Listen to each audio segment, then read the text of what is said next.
New cars in the UK are still far too expensive, which is why last year over 200,000 of you imported your new motors from Europe.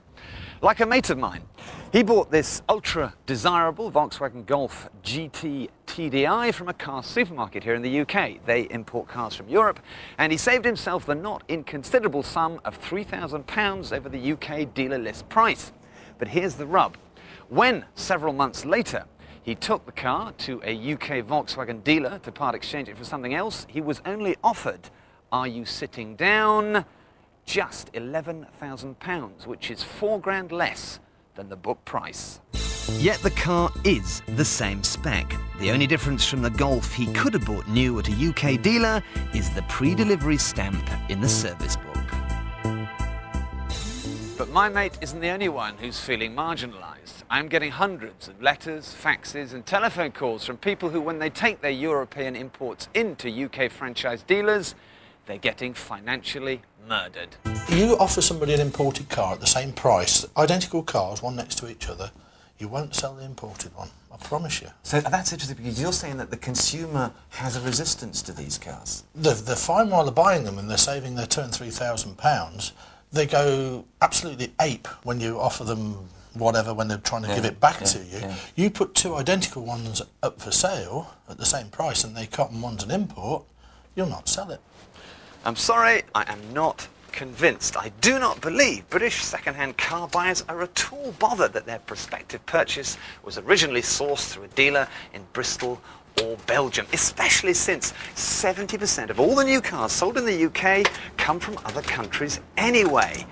Car buyers are only interested in condition, mileage and price.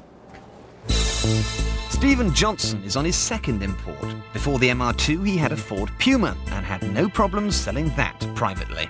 Well, when I went to the garage, they offered me £7,200 on a Ford Puma which was 2 years old, which I was a bit disgusted with. So I decided to sell it private, advertise it at £8,400, and the phone hasn't stopped ringing. And did people object to the fact that it was an import? None at all. And experts agree. Both CAP and Glasses Guide say that as long as the spec's the same, there's no difference in the used price of a UK supplied car and a European import. We're sick of people being told to go abroad and buy your car and sod your UK dealer. But I still... It is a stand by the So you're punishing them? If you like, yeah. So, some UK dealers are punishing us for daring to buy abroad. But you can understand their desperation when it's the manufacturers who set Britain's rip-off car prices.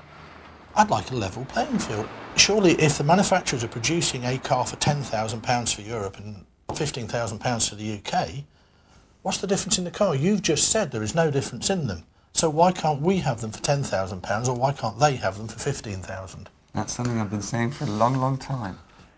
While I fully sympathise with the plight of UK car dealers and understand that the manufacturers are making it enormously difficult for them to be competitive, the fact remains we must have a free market, and like it or not, we're part of Europe. So the bottom line is, if a dealer offers you silly money for your European-sourced car, walk away. Because there are plenty of buyers out there who don't give us stuff about all this nonsense and who will offer you the right price.